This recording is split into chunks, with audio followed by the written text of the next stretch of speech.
grass and tree layer here. I may want to put a layer above that, so I'll click a new layer and I'll call this patterns. And on that layer, I've copied that. It's still on my pasteboard. I'm going to go to Command or Control F as in front, but what is that? Under Edit, it's paste in front. Also paste in place will work fine. So I'll do that. It's going to paste it exactly where it was before. Looks like nothing happened, but look, I've got it twice. And also look, on my patterns layer, there's a pattern there.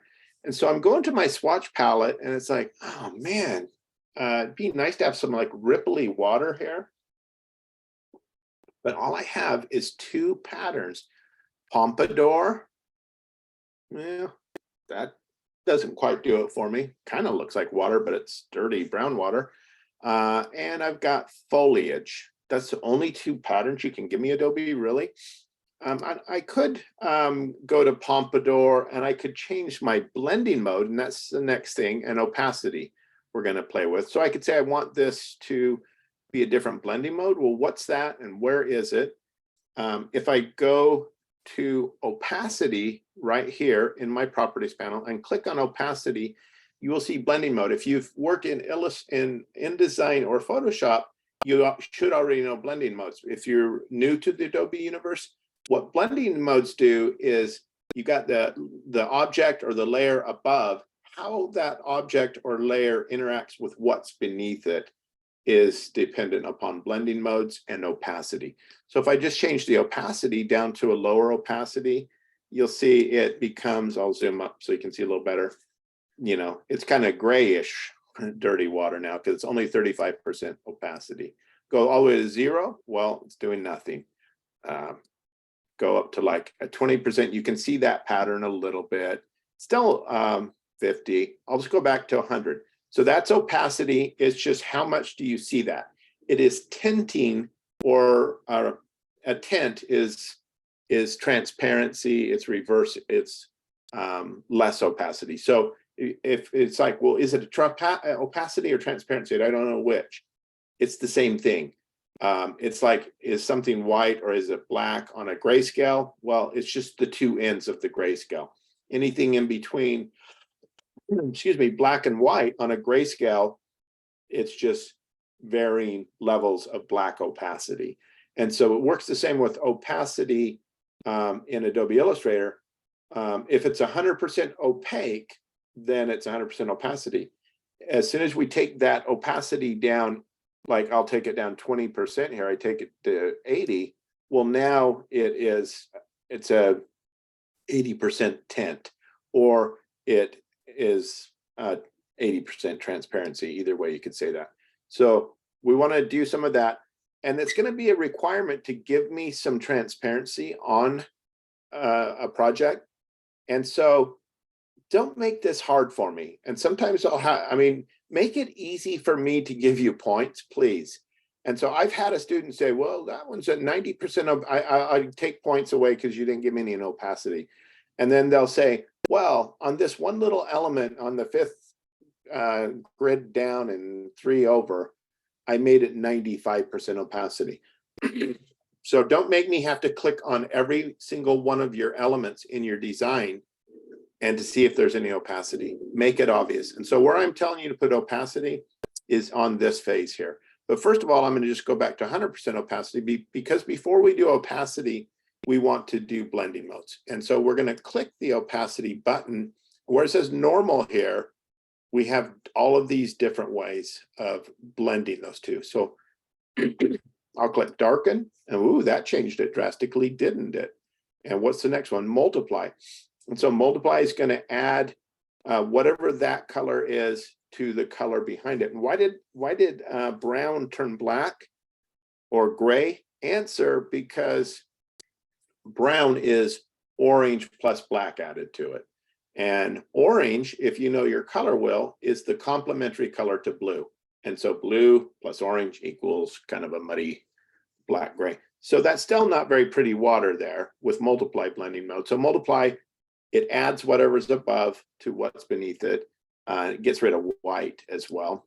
I could go to lower opacity now and you can see it'll be less gray and more like a darker blue, but it still kind of looks gray. I'm clear down to 12% opacity. But if I see something like this, I know that pattern. Well, I know all the Adobe patterns, and I'll also know that you couldn't have got this look without changing the opacity in the blending mode. But we've got one more thing we want to do with patterns. I want you to learn to scale them. And how do I scale a pattern? Okay, good question. Here's the scale tool. Letter S is the scale tool. So I hit scale, and it gives me this tool. And there's a little animation to show me our sushi's getting bigger or smaller. Okay, so what I'm going to do with this selected, I'll double click the scale tool, and it's uniform. And this is the important part in scaling. If I say, well, what if I wanted this pattern to be like 50%? And just like the opacity, don't make it 90% or 95% or even 80%.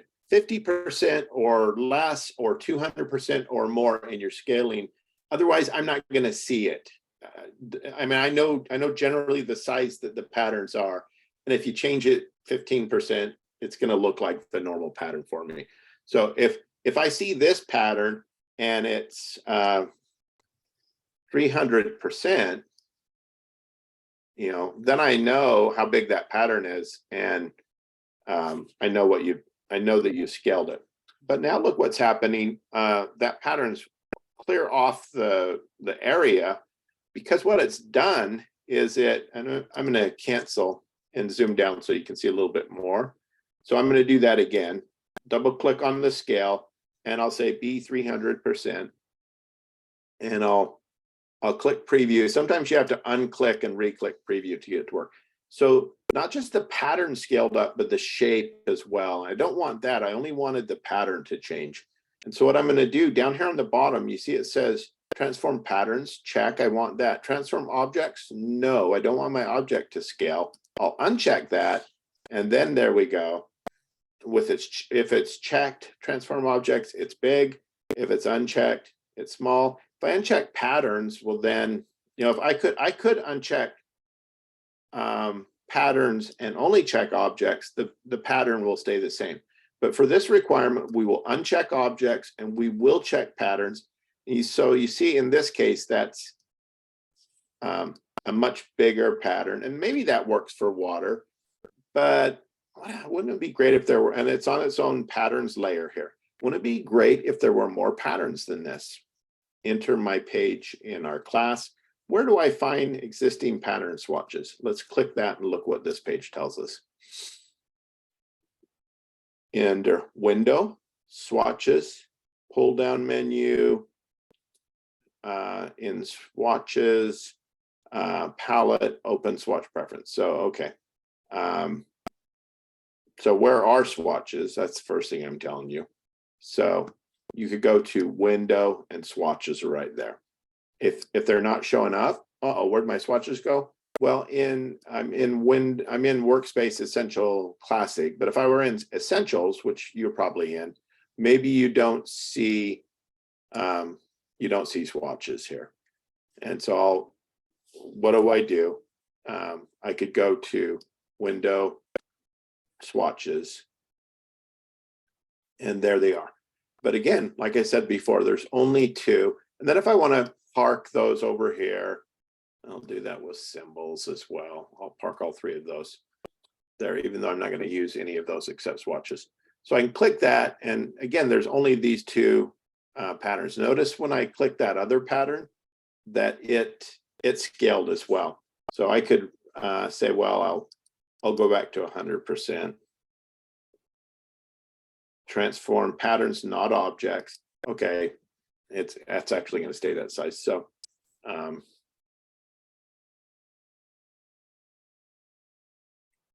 and then I'm at a different blending mode and opacity. So there's that pattern and the normal mode. Okay, so I want more patterns than that. So what does this tell me to do? In the swatch panel, there's this little flyout menu, or we call it a hamburger menu as well. It looks like three, bread and meat, maybe. We go down to Open Swatch Library and Patterns, and then there's different patterns there. So let's try that. I'm in the swatch panel here. I click on this flyout menu. What's this double line here? That just collapses or expands, that the double chevron, the sideways V's. That'll collapse or expand. So I can click this little flyout menu. This flies out and it says Open Swatch Library. There's all this stuff. Well, what's art history? Baroque. That they're color swatches. That's what those are. You don't really need those. It's nice colors, some nice color swatches. Most of those are color swatches. Click here, Open Swatch Library. So all of these are going to be colors until we get to patterns. And we go to basic graphics, dots, lines, textures, decorative. There's different things. I'm going to go to nature animal skins. And this is so small and I'm so old, I can't even see it, but you're young and you have eyes that can see, and maybe this is fine for you. But if you want these patterns to be bigger, you can click, and you can do the same thing here. You notice these patterns are very small compared to these ones. Well, you click on the flyout menu again, and it's going to give you a small thumbnail preview by default. I can make it a medium preview, or like I have on mine, I have a large thumbnails. And so I could tell this to be a reptile skin or cheetah and elephant, giraffe, and none of these really look like water until I get to this one. That could be like waves. I like that. So I'll say, what if I do a zebra, and then I'll go to opacity and I'll tell it to be multiply. That's going to be a good one, or darken would work, but I'll go multiply.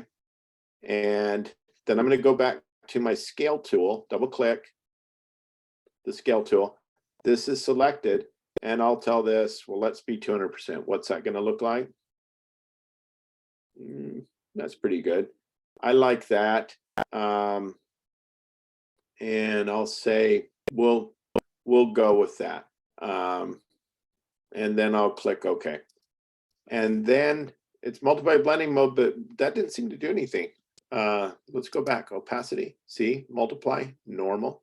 Well, okay, normal had the white kind of cream color, and so that did something, but the black doesn't change at all. If I do darken, it'll change. If I do multiply, it'll be same as darken. So why is the black not changing? Well, black plus any other color is still going to be black. So to get that to do anything, I've got to go into multiply, opacity rather. So I lower the opacity. Okay, and so this is nice. So this looks like, water wave kind of thing, where it really is just, it's really just zebra stripes, but I've lowered the opacity. And so I'll lower that clear to like 15%. I like that. That looks good. Command Shift A will deselect everything, or I can just click out here and then Command 0. And there, I've got some nice pattern.